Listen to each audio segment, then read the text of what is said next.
we were born 40 some odd years ago. Right. In the era of DOS. And right. Which makes it even more impressive how well you guys have done. And I would just say our success is when we were always in love with the customer problem and always willing to disrupt ourselves. And that's so much easier said than done, by the way. So much easier said than done. But that's why we're still around.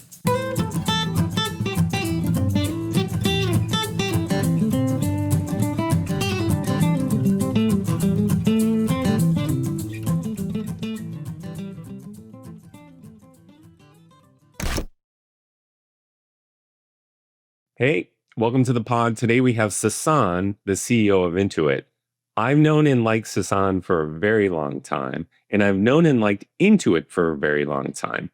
They're an interesting company that's been around for many, many decades in a bit of a contrarian space, selling into very small businesses, and they've scaled to 180 billion market cap.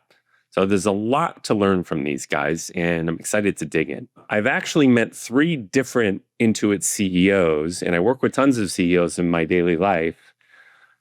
These are grown-ups, and I think there's something to be learned from grown-ups, and we're going to dig into some grown-up topics. We dig into what does a grown-up CEO operating system look like? What is Sasan's hiring criteria, which I did not expect, and I think is pretty interesting. How do you build an indirect channel? Most of the QuickBooks revenue comes through an accounting channel that they built. That's fascinating. We talk about second acts and third acts and platforms, one of my favorite topics and something they're very, very good at. And then we talk about SMB. There are very few companies that have built with any scale in the SMB segment of the market. I hope you come back and we chat again after the interview because I have a lot of takes on it. See you on the other side. Sasan, great to see you. Very good to see you, man. It's been a long time. I know. I missed you. You look great. You too. So I came on the campus today, and it reminded me the first time I visited the Intuit campus, which was in 2010. HubSpot was 4 years old, and my co-founder and I were coming to visit Scott Cook and your CEO. And we were just sitting in the lobby, and I just remember I wanted to throw up on myself. I was so nervous because we were a little tiny company. Really, I looked up to you. And we met with you guys, and we had a really good meeting. And you guys gave us a lot of insight. And at the end of the meeting, I was kind of taken with Brad Smith, your CEO. And I said, is there any chance you'd let me shadow you for a day? Oh, yeah. And he said, sure, come on back anytime, which I was delighted.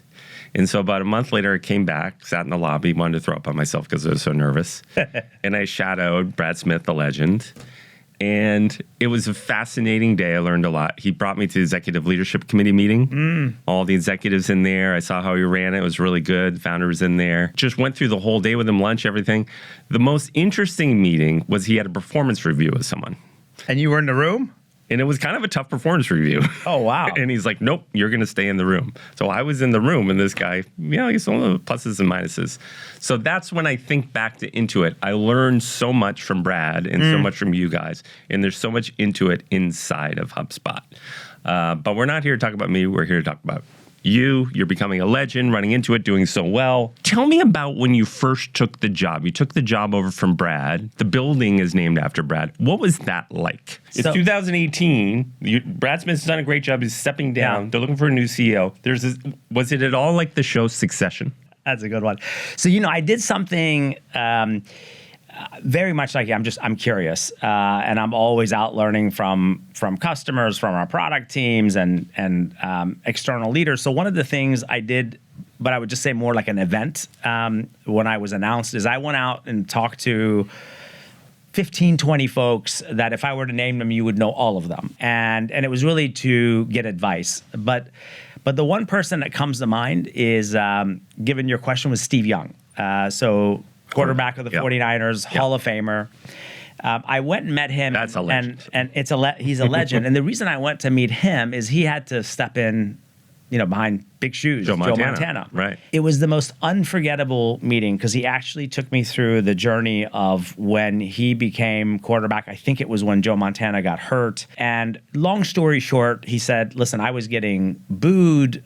People were like, bring Joe back. And we were having a tough time. And he said I was on a plane ride back with someone famous that I won't name here because he asked me not to ever name them. In essence, the person said, oh, you're Steve Young. And he said I was pouting and telling them how pissed off I was because I had taken a couple of day break. And the person said, "You have been chosen as the quarterback of the San Francisco 49ers.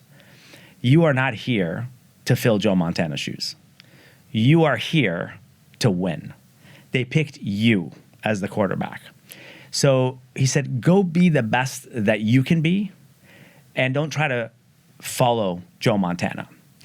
And he said that conversation changed him. Okay. He said after that conversation, if you look at when he had the conversation and then his trajectory and then the 49ers trajectory, it completely changed. Did someone have that conversation with you? That's the advice he gave me. It does seem like there's ye old CEO playbook seems to be changing. Like Jensen Huang is doing all kinds of interesting things. Yeah. The whole founder mode thing. What are the non-obvious things that really work for you in the job that maybe not be part of the normal playbook? Well, first of all, you're right. I think there is no playbook, and it changes on a monthly basis. So if you try to stick to a playbook, you could be in trouble. The couple of things that have always kept me grounded is the main theme is just curiosity. So I spend a lot of time with customers. They always keep me grounded in terms of like what's important, what are they trying to do with their life, what tools are they using, why are they using them. So that's one. Two, I spend a lot of time also doing. A lot of CEOs, I was just going to push back a little bit. Every CEO does that these days. Yes, you should do it. Yeah. But I use that as one element of always being grounded. The second is I spend a lot of time with our frontline engineers Yep. to try to understand like what's getting in their way. Are there dependencies that slows them down? Because velocity is everything. So I'm close to customers, close to our front lines, because Yep. I think we're sitting in our shoes, a lot of stuff gets filtered. And so you have to be in touch with customers, you have to be in touch with frontline employees, and you have to be in touch with just your KPIs, like what's working, what's not. So one is just helicopter skills. Yeah. And no matter what is going on, that's one common thing that always grounds me. I called it spelunking, kind of. You're up here and then way That's down right. and And come you back. Drove people crazy, by the way, but that's kind of how I did But it. by the way, I think every successful leader, you don't have to be a CEO, every successful leader Yeah. has to have a method in which they operate. You have to be grounded in the details. You have to be close to the details, because if you just operate in the cloud and you don't know what's going on with employees, customers, products, and your KPIs, then I don't think you're effective. So you asked about playbook. Yep. That's the common thing that always helps me be in love with the problem and how fast the world is moving, and not in love with what we've declared. I would say just second thing is I'm just big on principles and mechanisms. Like what do you mean by that? Principles are like, for instance, we have a mechanism in which we run the company, but it's really how I spend my time. And just even if I think about today, in one meeting, we were talking about things that are coming around the corner and haven't even been invented yet, and we're contemplating what we should do, to doing a product review, to reviewing our dashboard, to meeting with a customer. So mechanisms are just about how do we manage short and long? How do we ensure that we're really monitoring the things that we've said we're going to do around product, around go-to-market, but also mechanisms to invest time with thought partners that are very comfortable telling me, hey, I don't think your strategy is right. I don't think what you're doing is right. Here's what I think you should be doing. So we have mechanisms in terms of how we run the company. How long have those been around? Are those new, or that's like Intuit in the? We changed it completely 6 years ago, but we've evolved them almost every year. There isn't just one, but I would say the three or four that I would call out is we have a mechanism where the intent of the mechanism is question everything we've declared. Okay. And if today was day one, what would you do? I love that. And that just keeps us grounded. It's the objective of the mechanism, so you don't go into that discussion with the senior team protecting what you're doing. Yep. So you're actually in there to blow up what you're doing. I love but that. The intent is outside in. Today's day one. You took over as CEO, as a leadership team. What would you do? That's a very important mechanism. And how often does that meeting or that context? That happens at least once a year. And I use the word at least because situationally, if something is going on, we'll impromptu have a conversation, which we've done twice in the last 2 years because of a lot going on. Yep. So that's a very important one. The other one is when we actually review our deliverable. You talked about shadowing. I'm big on shadowing. Oh, you are? Okay. And so I had the opportunity to shadow Andy Jassy at Amazon when I was the CIO and he was running AWS. And there's a number of things that I learned from Amazon. One of them that we copied is what's called their input goal system. And their input goals are really around like what are the big product, go-to-market, technology deliverables. So it's the biggest decisions, investments that you're making, and with success metrics.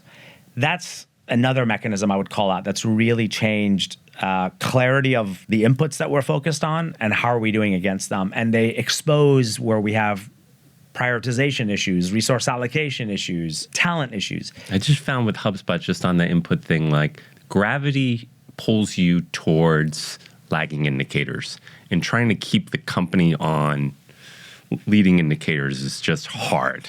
Which is why I love this mechanism. Okay. It's not just a mechanism. It's not just a meeting. It's actually our entire process around input goals. I love that one. And the third one is we not only do I spend a lot of time with customers, but we have sort of a customer experience review mechanism where we're really talking about the experience, what's working, what's not. If I were to call out three, and there's more than three mechanisms, those are the ones that I just think they're game changing for us. The third one I like I called it the coal face. I wanted to get on the coal face and hear from the customers. So we had a customer at every company meeting. Once a month, we had a staff meeting. We would have customer panels at the staff meeting. And the most lively ones were the customers that had canceled. That was always the best ones. And then we just had our board meeting yesterday, and we have a customer panel at our board meeting. Those are terrific. So it's similar to HubSpot, trying to create mechanisms to keep the customer loud in our ears. That's right. And I love what you just said, which is, I think the most powerful situations in our lives, right, is when somebody is, in a very authentic way, challenging you. Yep. And you're giving them permission to challenge you. So as a customer, it's interesting, we had a couple of customers that had left us at our leadership conference. In front of hundreds of our leaders, and they were like, here's why I left. Here's what you need to do differently. And I just think there's a lot of power when you learn from what you could have done differently. And I love what you all do at HubSpot. I just think it really brings to life a culture of learning and curiosity. Yep. I think we got a lot of that from you, by the way. I coach CEOs. I get very consistent questions about certain things. And anyone who's starting a company and as a CEO targeting small, medium businesses finds me. Yeah. You guys are the world champions of SMB. What's working so well there?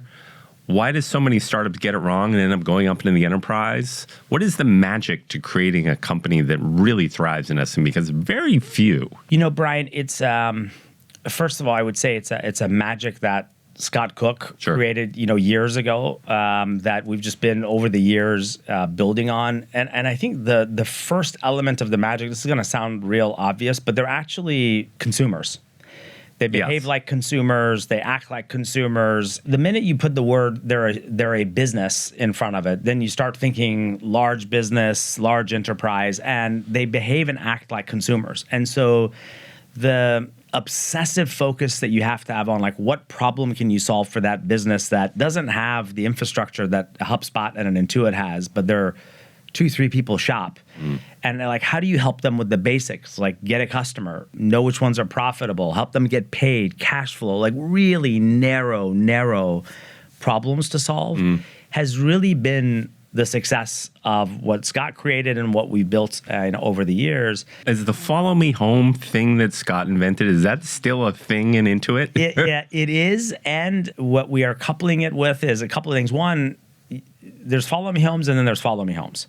Okay. You can do a follow me home where you're telling the customer, here's what I'm doing, and just you want confirmation bias. Yep. Then there's follow me homes, which is a real technique, and you're truly there to observe, learn, and try to capture the ahas, the surprises. Because the big thing we've learned is customer don't do what they say. Yeah.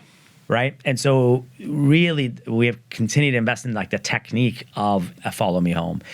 It's a thing, but it's not the biggest thing. Okay. Because before data, before we were in the cloud, it was the thing when we were shipping CDs. Yeah. But now that's coupled with data. Right. And in the world of cloud, you have so much data, so you can real time understand and see what's the customer behavior, what are they doing, why did they get stuck there, why did they fall off. And so now we try to couple the two, but it is still a thing. Our focus is how do you do the thing the right way. Now, I spent a lot of time at Sequoia Capital. I spent a lot of time fundraising at HubSpot. Sand Hill Road is allergic to SMBs. Any business SMB, they're allergic to it. Why do you think that is? And why do you think more companies haven't pulled it off? I think more companies are successful today serving businesses than they were before. You all are a great example of Not a lot of examples of them, though. There's not too many. Yeah. There's not too many. I think it's folks that really understand these are consumers and really focus on like what's that narrow problem that is big enough for the customer that you can go after and get started, and one that you actually can build advantage, and one that they're willing to pay for. That sounds like, well, of course, everybody needs to do that for any customer problem that they solve. But I think most people treat small businesses like they're large enterprises because they're a business. And the reality is they are absolutely consumers. They behave like consumers. So I get follow me home and data on that side. Talk about just the go-to-market and how do you keep the CAC down? Yeah. And how do you keep churn from not running away on these small businesses? Because the unit economics is, I think, something that where so many companies fall down on the small business It's hard. side. I mean, how do you scale CAC and get so many customers? And then how do you control retention and like your gross retention, revenue retention? It's hard. Of course. Let me just start there. It's really, really hard. On the CAC side. I would say two big things. Yeah. One is referral and our partners and accountants. Yeah. The better of a job that you do serving one business, the word of mouth is huge. So word of mouth is huge, and then accountants recommending it. And accountants only recommend things that they use, love, and recommend. That's how we've learned to keep the CAC down. Now, what I would tell you is every time we've tried to go into a new country, CAC is very high. Right. For exactly that reason. You're trying to get the first customer, get them to, word of mouth to spread, then get an accountant to use it, and then get the accountant, and then you create that network effect. And we have found where we can create network effects, like we've done it in the US, in Canada, in UK.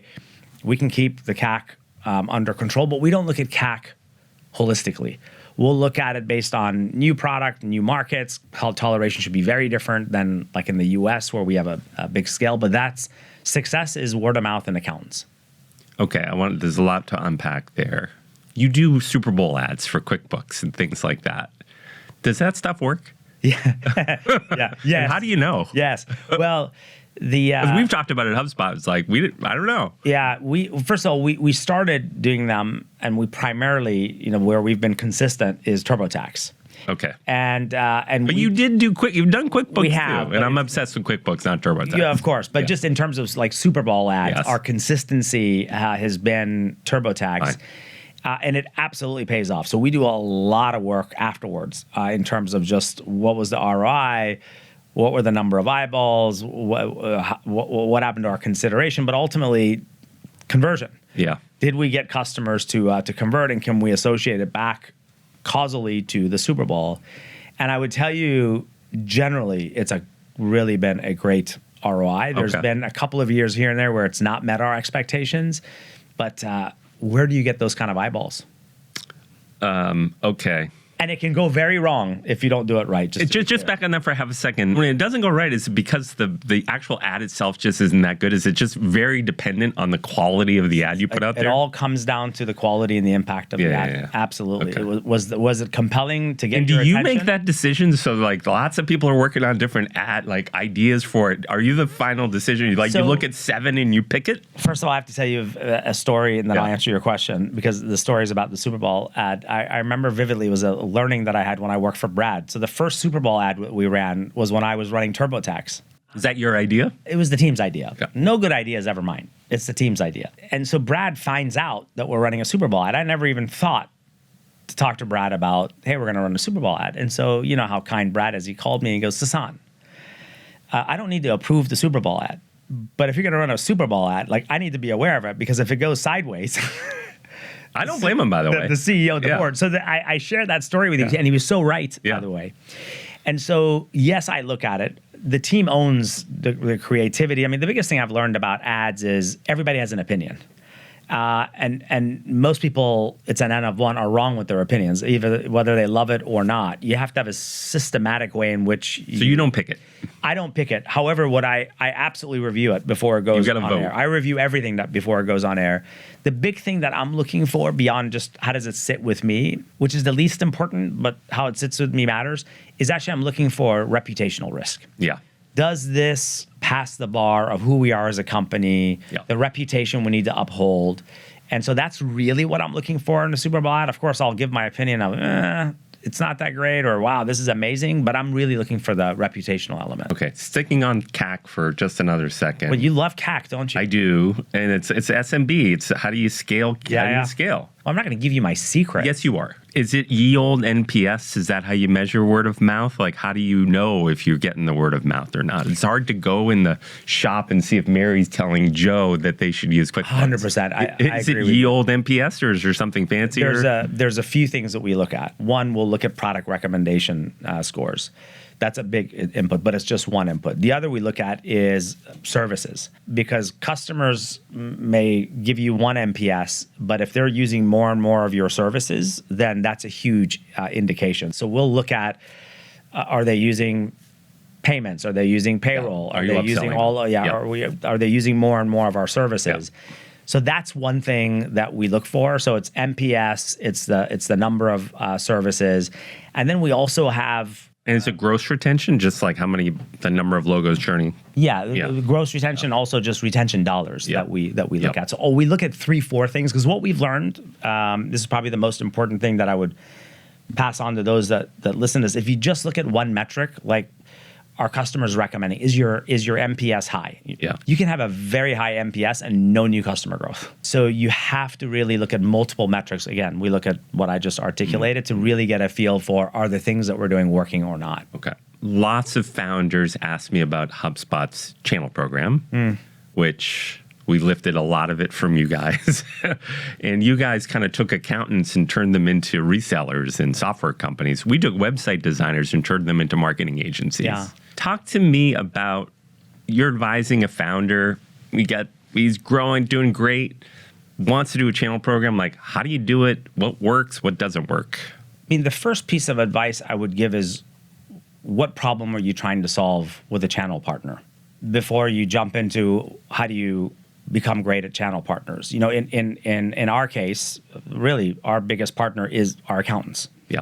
And we don't have a bunch of channel partners. Right. We have developers that will build apps on our platforms. We have partners, but we don't have. And that's what I'm talking about, the accountant channel. Yeah, the accountant channel. And really, so why the accountant channel, for us? Well, accountants also serve consumers and businesses, right? They're helping them with their taxes, their books, their accounting advice. And the larger you are as a business, you may have them take care of your audit. You may outsource your payroll to them, right? It depends on who you are and the size of your business.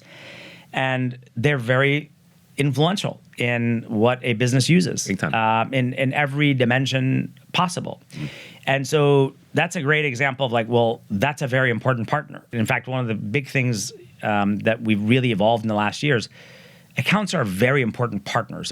It's not just a channel. It's not a reseller. They're a partner. And we have to really up our game in terms of how we co-develop with them, how we think about going to market with them together, how we take their input. It's an area we had to significantly improve in the last year. And really, to answer your question, for us, it was about, well, they play a very critical role in ultimately what businesses use. So not only do we have to be great at the products we build for the end business, but we also have to have a relationship with them, and they have to use our stuff, love it, and then recommend it. And that's the biggest advice I would give when you're thinking about a channel partner. Like, why are you doing it? Are you doing it because you're trying to manage your CAC? And if you're doing that, well, what does that mean to your overall economics? Like, the reason people want to do it is they want to grow faster. Yeah. And then the question, though, is you grow faster, but what's the economics look like? Yeah. And you have to think about those things. But the advice I'd give is be very clear about the problem you're trying to solve. And it's okay to throw some stuff at the wall and see what works. But if you just start with, I need channel partners, I think you may make the wrong choice. Okay, let me run some things we've learned about channel partners through HubSpot by you. And I'm just curious if it's kind of the same. Okay, yeah. Stuff that worked early was we took website designers, a dying business, and turned them into an agency. And we taught them about this new technology and idea called inbound marketing, which is ancient now. And we taught them how to run a proper agency. Like we ran a little university. How do you bill? How do you charge? How do you run your agency? That worked. Another thing that really worked is once these agencies started signing up lots of customers, they needed software themselves. So we funded a development team to help them manage all their customers. Manage their own firm. Right. And that was a pretty good size investment. Third thing that really worked for us was, and this is a Napoleon thing. Napoleon said something like, it's amazing what a soldier will do for another colored ribbon on his shoulder. And my goodness, we have found that we have 10 tiers of partners and they will fight tooth and nail to get up a level. So measuring all that, getting that benefit program, that has really worked. One of the things that's at least for us has worked is there's two ways to buy HubSpot. You do it yourself. You buy directly from us. You figure it out. We teach you. Or is do it for me. And that's where the agencies come in. And that has worked for us. Does any of that resonate for you? Is that kind of some of the playbook? Almost all of it resonates because I could take that same, what you just said, and replace it with accountants. Right, and that's what I figured. The same exact thing applies. But I would just ask you, what problem were you trying to solve when you first started engaging these agencies? We wanted to grow faster. Just to be very honest with you, we wanted to grow faster. And I'll tell you a funny story about it. It's 2-3 years into HubSpot. And our product was awful, just awful. And we had a few sales reps, and we had a lot of leads from agencies who were curious about inbound marketing. What's this HubSpot thing? We had a lot of buzz. And I told the sales reps, just leave those leads. There's a pile of them over there. Don't touch them. They sat in HubSpot. Don't touch them. We're not going to do the channel program. The product's not ready. And they kept asking me, no. And we had the thing, it's a little bit like Google's 20% time where we say, you can do whatever you want nights and weekends. So this guy, Pete Caputa, a great but really irritating sales rep, he started calling them nights and weekends. And then, there's a distribution of sales reps. And let's say we had 5 of them.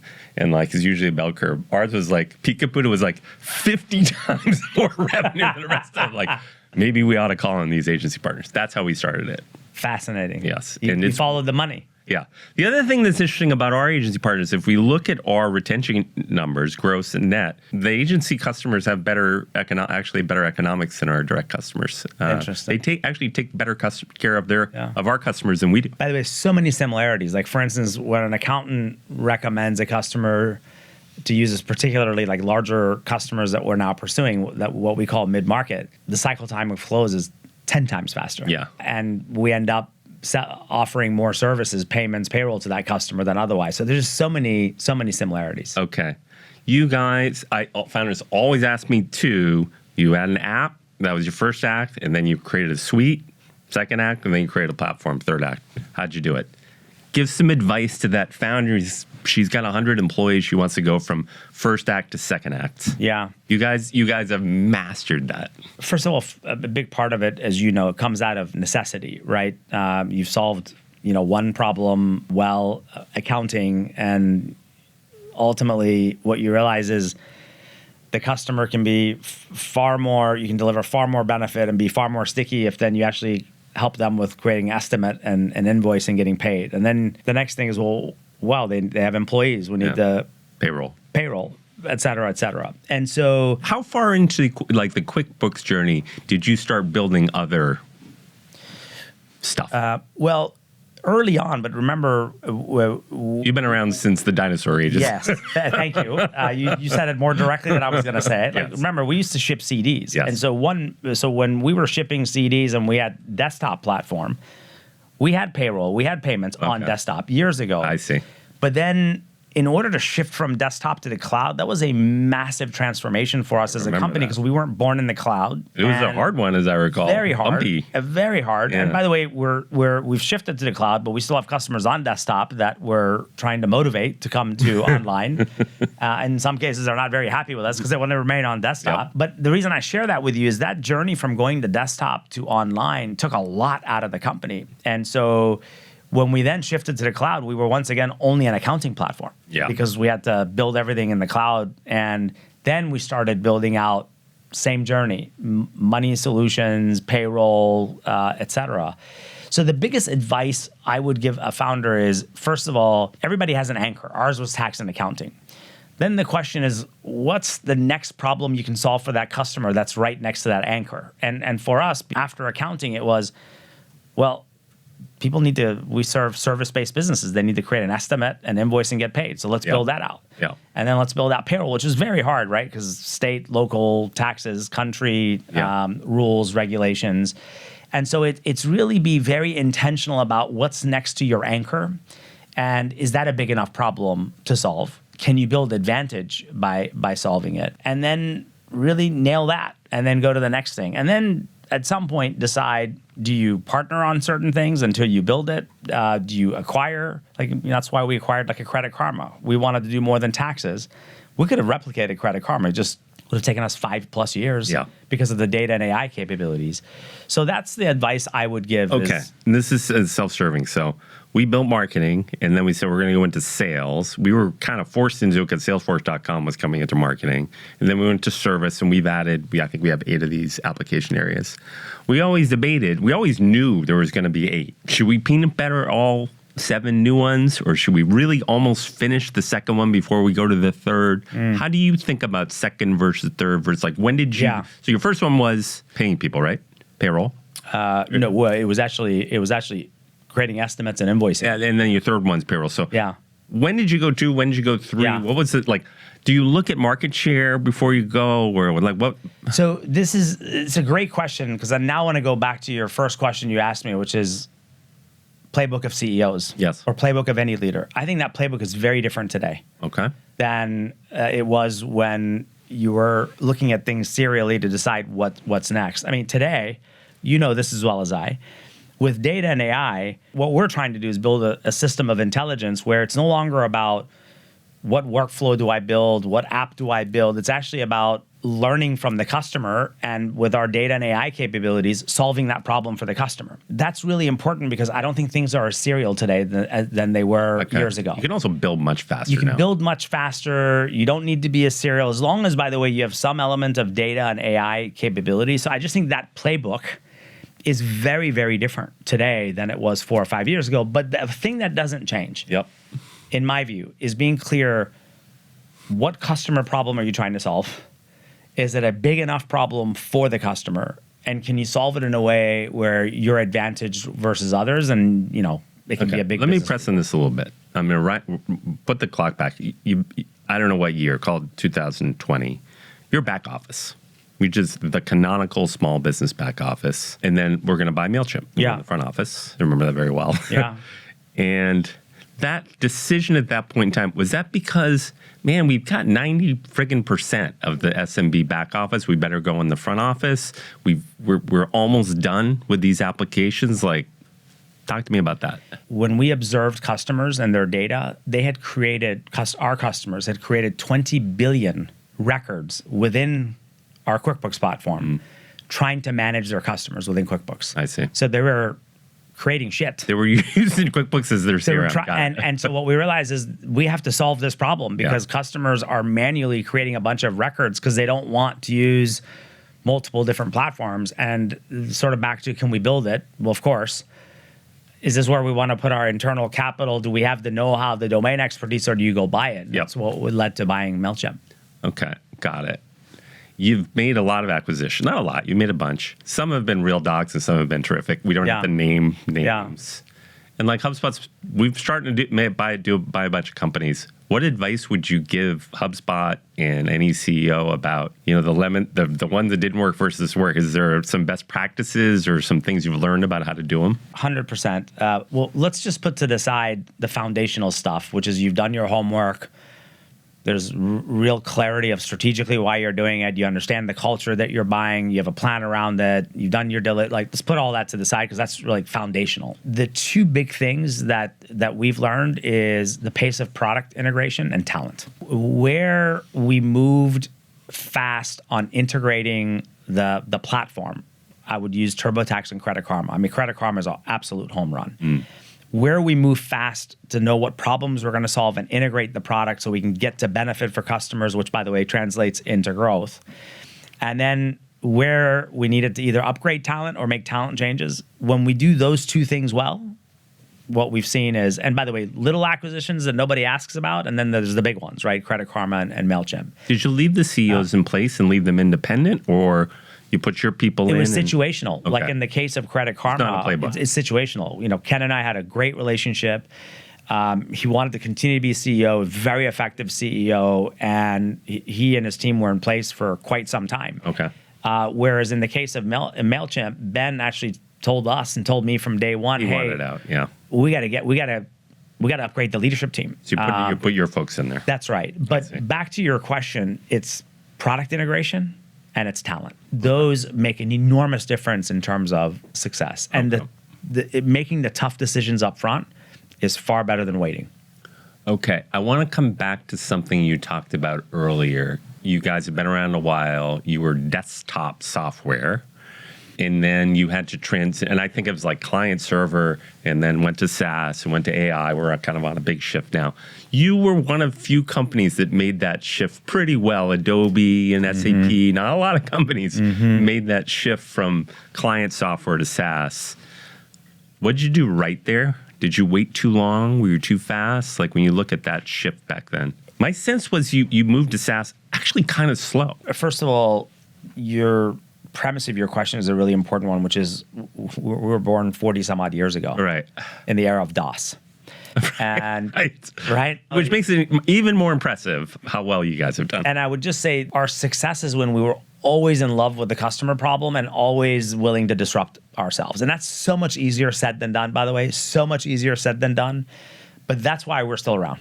And it's also why we were absolutely slow to move to SaaS. Okay. We were probably 4 to 5 years too slow. Because your customers weren't asking for SaaS. Customers weren't asking for it. They absolutely didn't want to move to the cloud. And as much as we're a culture of disruption, that's a very hard move to make. Did you rebuild from scratch? In many cases, we had to rebuild from scratch. And there's service. But remember, it's even harder than the way you're asking the question. You know, we were a desktop company. We had all of our data was siloed across TurboTax, across accounting, across back then when we had payroll, payments, a bunch of siloed vertical stacks and data. It was a mess to move to the cloud.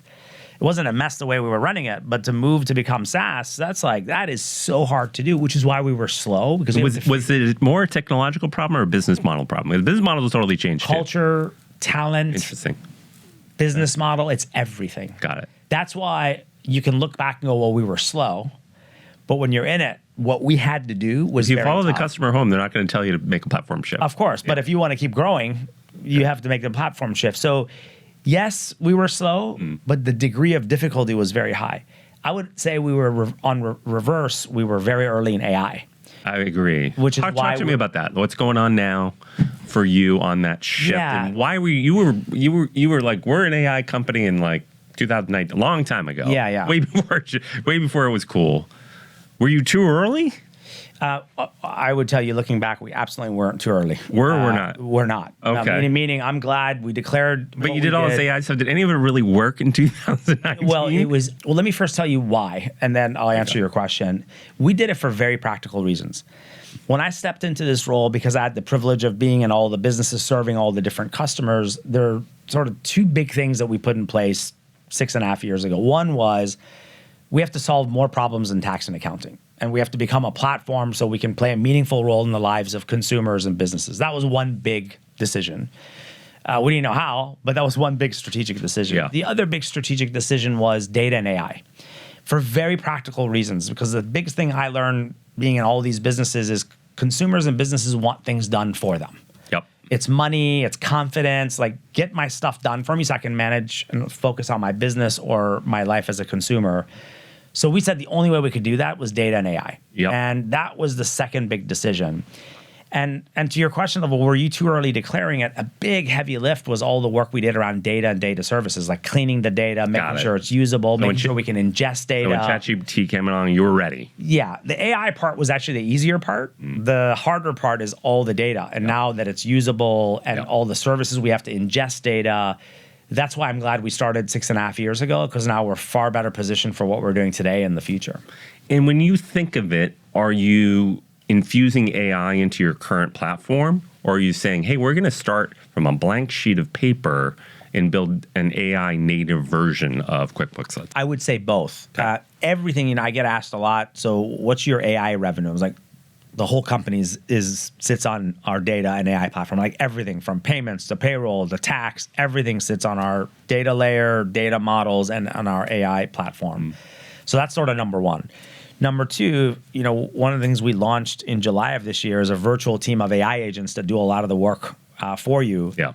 A lot of that is AI native. I mean, are you going to put the accountants out of business by doing that? No, our focus is how do we fuel their success. And we're also very transparent with accountants, which is if you only have, 50 customers and all you do is tax, you should really be part of our platform, our expert platform, because with technology and the supply issues, it's going to be tough as you look ahead. So we're trying to fuel their success, but we're also partnering with the large firms to really fuel their success because they're trying to digitize. They want efficiency. They want to improve profitability, particularly the PE-backed firms. Our goal is partnership because we believe in AI plus HI. We think human intelligence is essential for today and the future. Our focus is everything needs to be done for you. How do we deliver experiences that's done for you versus building more workflows and designing more product? Yeah.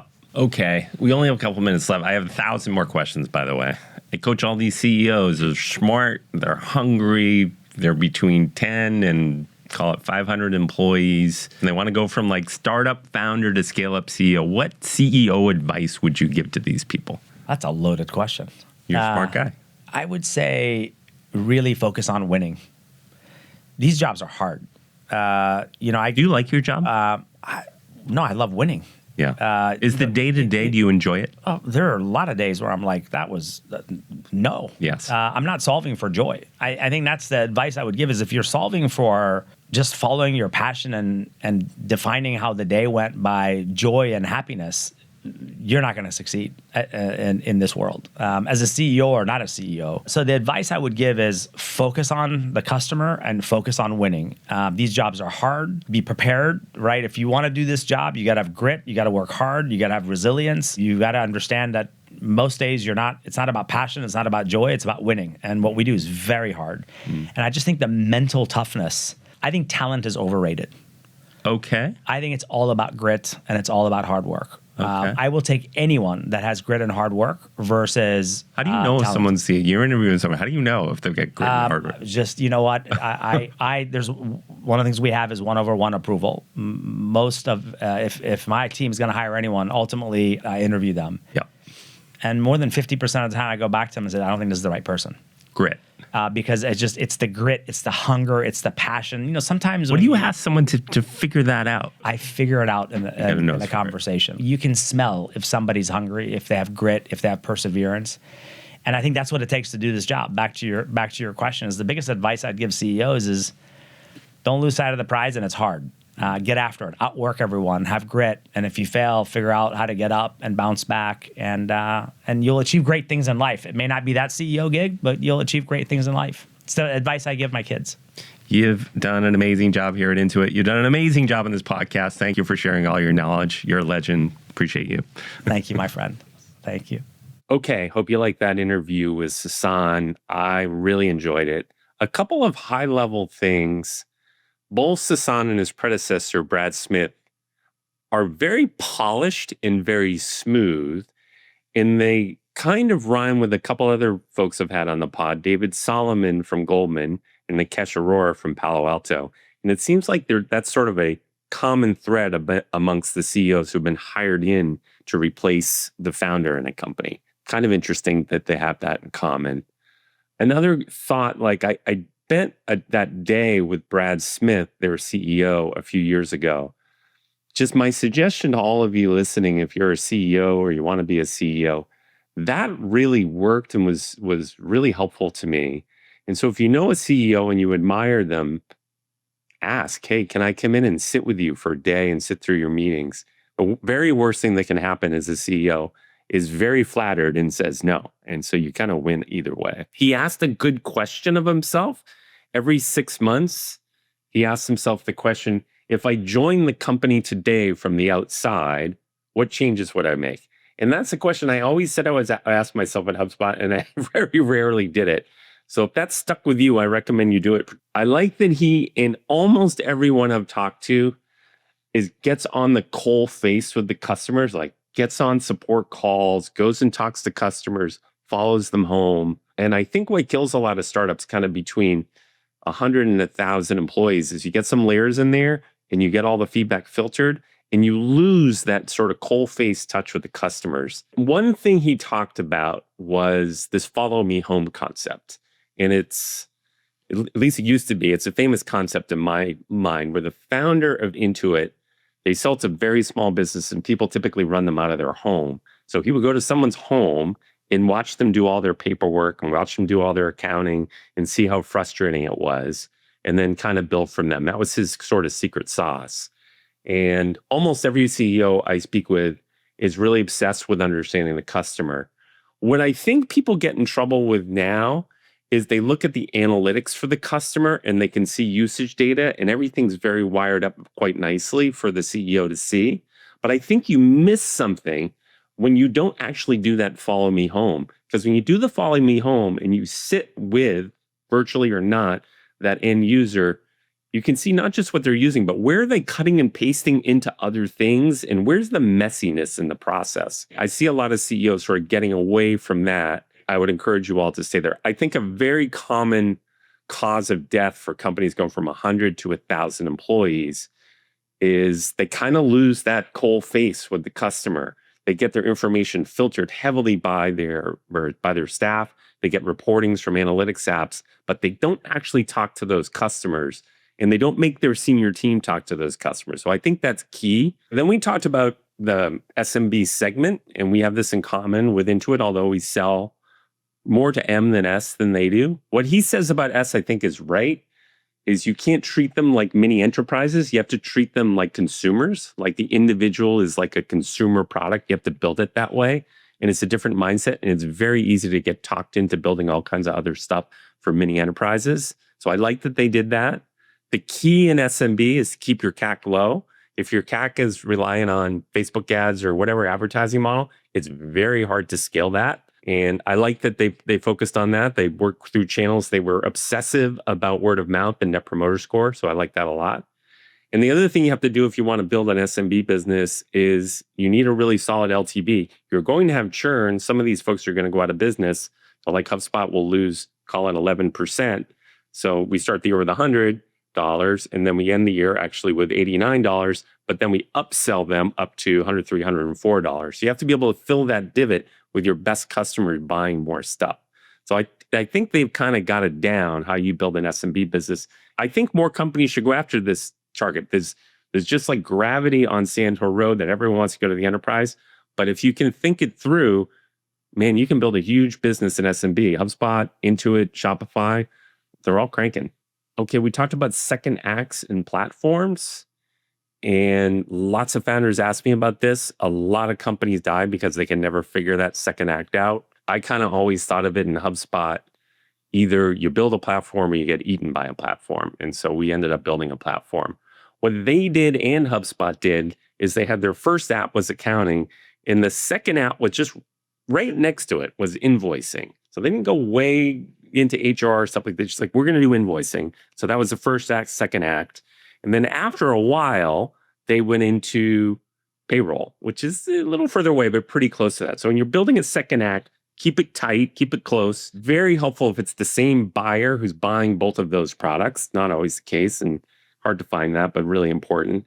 And then the other thing I would say is as you're going to your third act, I think you want to be a little bit more serial than parallel in the way you think about this stuff. So you build your first act, and then instead of doing second, third, fourth app and peanut buttering it, really go after that second act and get to table stakes on there before you go to your third act, your fourth act, etc. I really like Sasan's hiring criteria, grit.